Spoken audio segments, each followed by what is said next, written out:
America এবং Israel যে স্বপ্ন দেখছিল ইরানের রেজিম চেঞ্জ, সেই স্বপ্নে বড় ধাক্কা দিল তেহরান। আয়াতুল্লাহ আলী খামেনির মৃত্যুর মাত্র ৮ দিনের মাথায় ইরান সফলভাবে তাদের দেশের নতুন সর্বোচ্চ ধর্মীয় নেতা নির্বাচন করেছে। সরকারিভাবে ৮ই মার্চ ঘোষণা করা হয় আয়াতুল্লাহ আলী খামেনির পুত্র সৈয়দ মোস্তফা খামেনি ইরানের নতুন সর্বোচ্চ নেতা হিসেবে নির্বাচিত হয়েছে। যুদ্ধের এই সংকটময় সময়ে ইরান যে নেতৃত্বের শূন্যতা তৈরি হয়েছিল, সেই দুর্বলতা খুব দ্রুত কাটিয়ে উঠে দেশটি আবার একটি শক্তিশালী কেন্দ্রীয় নেতৃত্ব পেল। অনেক বিশ্লেষক মনে করছেন এই নতুন নেতৃত্বের ফলে আমেরিকা এবং ইসরায়েলের বিরুদ্ধে ইরানের অবস্থান আরও কঠোর হতে পারে। কারণ আয়াতুল্লাহ আলী খামেনির মৃত্যুর পর আমেরিকা ও ইসরায়েলের বড় আশা ছিল ইরানের অভ্যন্তরে বিরোধী গোষ্ঠীগুলো আন্দোলন শুরু করবে এবং সেই সুযোগে দেশের ইসলামিক শাসন ব্যবস্থা দুর্বল হয়ে পড়বে। তাদের পরিকল্পনা ছিল সেই বিশৃঙ্খলার সুযোগ নিয়ে ইরানে আবার ক্ষমতায় আনা হবে রেজা পাহলভিকে, যিনি ইরানের সাবেক শাহ পরিবারের উত্তরসূরি। কিন্তু বাস্তবে ঠিক তার উল্টোটা ঘটেছে। ইরান দেখিয়ে দিয়েছে দেশের মানুষ এখনও 1979 সালের ইসলামিক বিপ্লবের পর প্রতিষ্ঠিত রাজনৈতিক ব্যবস্থার প্রতি দৃঢ় আস্থা রাখে। প্রায় 47 বছর ধরে যে শাসন কাঠামো ইরানে চলছে, সেটির প্রতি জনগণের সমর্থন এখনও অটুট। নতুন নেতা নির্বাচনের পর ইরানের প্রধান রাষ্ট্রীয় প্রতিষ্ঠানগুলো দ্রুত তাকে আনুষ্ঠানিক স্বীকৃতি দিয়েছে। প্রথমেই অভিনন্দন জানায় Islamic revolutionary guard corps IRGC, যা ইরানের সবচেয়ে শক্তিশালী সামরিক বাহিনী। এরপর সমর্থন জানায় দেশের সেনাবাহিনী, জাতীয় পুলিশ এবং জাতীয় নিরাপত্তা পরিষদ।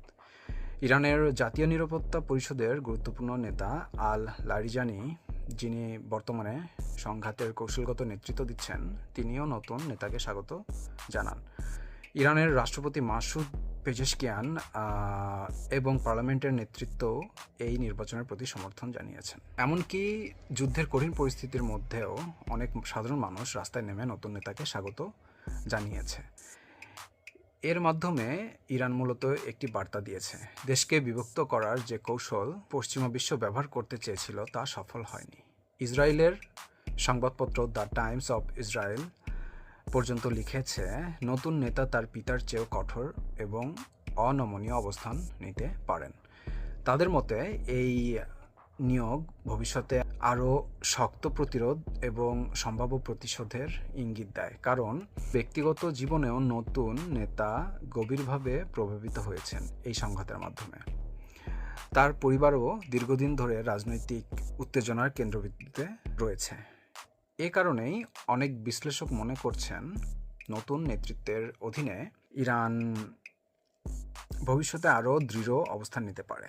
এদিকে মার্কিন প্রেসিডেন্ট ডোনাল্ড ট্রাম্প দাবি করছিলেন ইরানের ভবিষ্যৎ নেতৃত্ব নিয়ে আন্তর্জাতিক চাপ সৃষ্টি করা হবে, কিন্তু ইরান পরিষ্কারভাবে জানিয়ে দিয়েছে তারা একটি স্বাধীন ও সার্বভৌম রাষ্ট্র এবং তাদের দেশের নেতা তারাই নির্বাচন করবে। আয়াতুল্লাহ আলী খামেনি যেমন 1989 সাল থেকে প্রায় 3 দশকেরও বেশি সময় ধরে আমেরিকার একের পর এক প্রেসিডেন্টের সময়কাল অতিক্রম করে নেতৃত্ব দিয়েছিলেন, তেমনি নতুন নেতৃত্ব দীর্ঘমেয়াদে দৃঢ় অবস্থান নিতে পারে, এমনটাই মনে করছেন অনেক বিশ্লেষক। আরেকটি গুরুত্বপূর্ণ প্রশ্ন এখন সামনে আসছে, নতুন নেতৃত্ব কি ইরানের পারমাণবিক নীতিতে পরিবর্তন আনবে?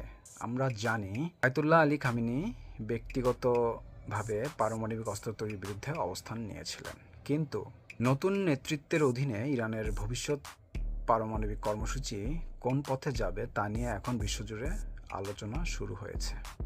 সময়ের সাথে সাথে এই প্রশ্নগুলোর উত্তর আরও পরিষ্কার হবে।